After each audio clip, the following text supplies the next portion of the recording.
Welcome back जी, एक बार फिर मैं आप सबको खुशामदीद करता हूँ इस प्लेटफ़ॉर्म पर। ट्राई सीरीज़ का आज पहला मैच खेला गया पाकिस्तान और ज़िम्बाब्वे के दरमियान। ऑब्वियसली आप जानते हैं कि टी20 की ट्राई सीरीज़ है, इसमें पाकिस्तान, ज़िम्बाब्वे के अलावा श्रीलंका भी पार्ट ले रहा है। आज उसका पहला मैच था पाकिस्तान और ज़िम्बाब्वे के दरमियान। ये मैच पाकिस्तान ने 5 विकेट से जीत लिया है, लेकिन अगर आप इस मैच को देखें तो इस मैच से पाकिस्तान के लिए अगेन वही मसला है जो कंटिन्यूअसली चलता आ रहा है। पाकिस्तान की बैटिंग उसको अंडर स्क्रूटनी एक मतलब फिर से लाना होगा और वो अगेन हमने देखा है कि डिसअपॉइंट किया उन्होंने। पाकिस्तान ये मैच 5 विकेट से तो जीत लिया, लेकिन जिस तरीके से एक सिचुएशन में आ गए थे जिम्बाब्वे जैसी टीम के अगेंस्ट और 147 चेस करते हुए अगर आपका ये हाल है, तो कहीं न कहीं आप बहुत सारी चीज़ें हैं जो वो ठीक नहीं कर रहे।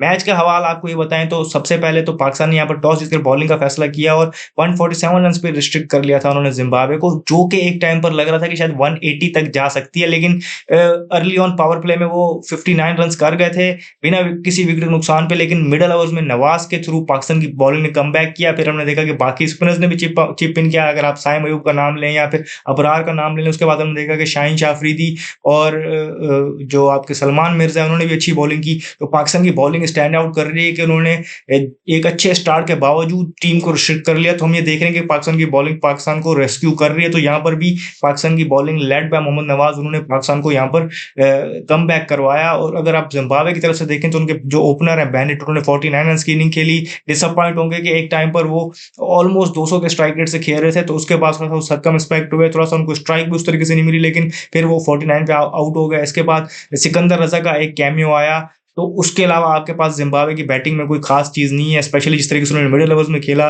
उनके लिए वो डिसअपॉइंटिंग होगा क्योंकि वो एक टाइम पर 180 का टोटल देख रहे थे, जिसके बाद वो सिर्फ 147 पर रिस्ट्रिक्ट होके रह गए। चेज़ में अगर हम बात करें तो पाकिस्तान ने ये टारगेट 5 विकेट के नुकसान पे जो है चेज़ कर लिया। पाकिस्तान की तरफ से हाईएस्ट स्कोरर 44 रन्स के साथ फ़खर ज़मान रहा है। उसके बाद देखें तो उस्मान खान की एक इनिंग थी और एक कैमियो नज़र आया हमें मोहम्मद नवाज़ की तरफ से। अगेन जो पहले बॉल के साथ भी जिन्होंने शाइन किया, बैट के साथ भी पाकिस्तान को एक मच नीडेड कैमियो दिया और पाकिस्तान ये मैच 19.2 ओवर्स में फिनिश किया और 5 विकेट से मैच पाकिस्तान ने जीत लिया। पाकिस्तान की बैटिंग की अगर हम ज़िम्बाब्वे की बॉलिंग की अगर हम बात करें तो वहाँ पर ब्रैड एवंस जो उन्होंने उनके लिए शाइन किया, 2 विकेट्स लिए। एक ही ओवर में उन्होंने 2 विकेट्स ली, जहाँ पर वो पावर प्ले में उन्होंने ओवर किया। जो पावर प्ले का सेकंड लास्ट ओवर था, वहाँ पर वो पाकिस्तान को गेम में थोड़ा-सा बैकफुट पे ले गए, जहाँ पर उन्होंने बाबर आज़म को भी आउट किया और फिर जो आपके ओपनर हैं साहिबजादा फरहान, उन दोनों को उन्होंने आउट किया। तो ब्रैड एवंस, क्रैमर के पहले 2 ओवर अगर आप देख लें तो उन्होंने अच्छे किए। तो ज़िम्बाब्वे की बॉलिंग में ये पिक ऑफ द बॉलर्स रहे। अगर हम बात करें एंगरावा की, अगर आप शामिल करना चाहें तो एंगरावा ने भी पाकिस्तान को अपने थ्रू आउट अपने स्टिंट ट्रबल में रखा। पाकिस्तान ज़िम्बाब्वे की बॉलिंग को आप इस तरीके से क्रेडिट दें कि 147 का टारगेट था, सिर्फ 148 का टारगेट था, लेकिन वो उसको आखिरी ओवर तक लेके गए, तो ये उनका क्रेडिट बनता है, ये उनको देना चाहिए।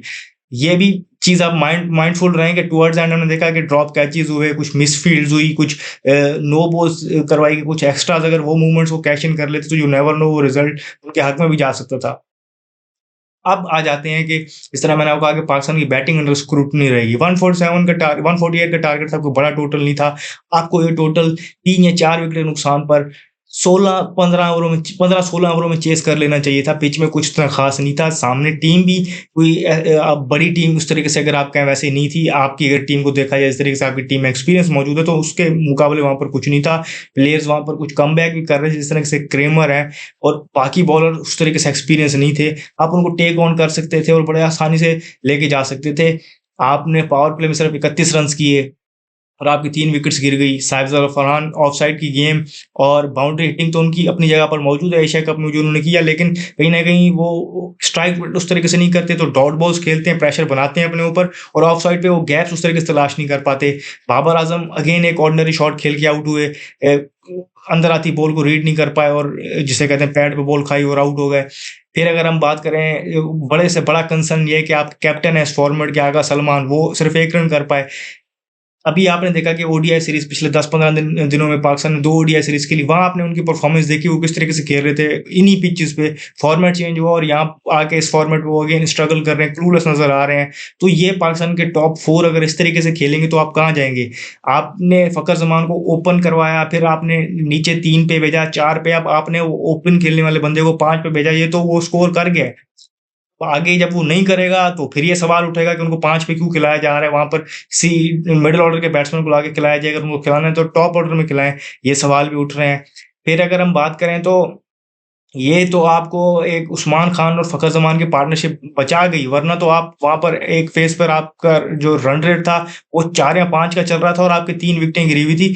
ऐसी सिचुएशन में आप आए हुए थे, बल्कि फिर 4 विकेटें गिरी हुई थी क्योंकि साइम अयूब भी आउट हुआ। साइम अयूब ने 26 बॉलों में 22 रन बनाए हैं, तो टी-20 क्रिकेट खेल रहे हैं आप बॉल को बहुत ज़ोर से मारने जा रहे होते हैं और गैप उस तरीके से तलाश नहीं कर पाते, स्ट्राइक रेट उस तरीके से नहीं कर पाते। जो मिडल ओवर्स की जो पार्टनरशिप थी उस्मान खान और फ़खर ज़मान की, यहाँ पर फ़खर ज़मान बिल्कुल लो स्ट्राइक रेट से खेल रहे थे अर्ली ऑन, लेकिन हमने देखा कि उस्मान खान के आने के बाद ये हुआ कि उन्होंने बुरी बॉल्स को चौके मारे और फिर अच्छी बॉल पे स्ट्राइक रेट की, जिसकी वजह से प्रेशर रिवर्ट हुआ। तो ये चीज़ सीखनी होगी, ये चीज़ हम अप्लाई नहीं कर पा रहे, उस तरीके से हम डॉट बॉल्स बहुत ज़्यादा खेल रहे हैं। परसेंटेजेस के हवाले से अगर आप देखें तो हायर जो जिसे कहते हैं अटैकिंग शॉट्स की पाकिस्तान की परसेंटेज सबसे ज़्यादा है, लेकिन रिवॉर्ड उस तरीके से पाकिस्तान को नहीं मिला। और अगर हम देखें तो हमने जो जिसे कहते हैं कि अटैकिंग शॉट से कम रन्स बनाए हुए हैं सबसे, तो ये चीज़ इस चीज़ को शो करती है कि हम डॉट बॉल्स अपने ऊपर ज़्यादा बिल्ड करते हैं, उसके बाद एक रिस्की शॉट खेलते हैं और वो हमें ज़्यादातर पे ऑफ नहीं कर रही। तो ये चीज़ें भी अंडर चेक आनी चाहिए, क्योंकि वर्ल्ड कप आगे जैसे करीब-करीब आता है, तो करीब आता जा रहा है, तो आपके पास बैटिंग के ऑप्शंस कम से कम होते जा रहे हैं और अपने लिए आप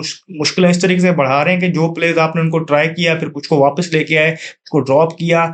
आप एक नंबर पे उनको कंटिन्यूअसली चांस नहीं दे रहे।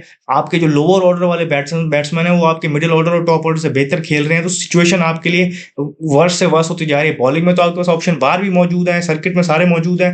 बैटिंग में आपके पास ऑप्शंस रिस्ट्रिक्टेड हैं और आप अपने लिए मज़ीद मुश्किलें खड़ी करते जा रहे हैं, ऐसी परफॉर्मेंस के बाद। पिच में कुछ भी नहीं था, अगर आपको कोई कहे पिच ऐसी एक्स्ट्राऑर्डिनरी बॉलिंग भी नहीं हो रही थी। के बावजूद आपकी बैटिंग का ये हाल था कि आप 147 आप 19.2 ओवर में चेस कर रहे हैं, तो ये डिफाइन कर रहे हैं कि आप कहाँ पर खड़े हुए हैं इस टाइम टी20 क्रिकेट में। तो सिर्फ कहने से मॉडर्न डे क्रिकेट और अग्रेसिव क्रिकेट नहीं खेली जाएगी, करके दिखाना पड़ेगा।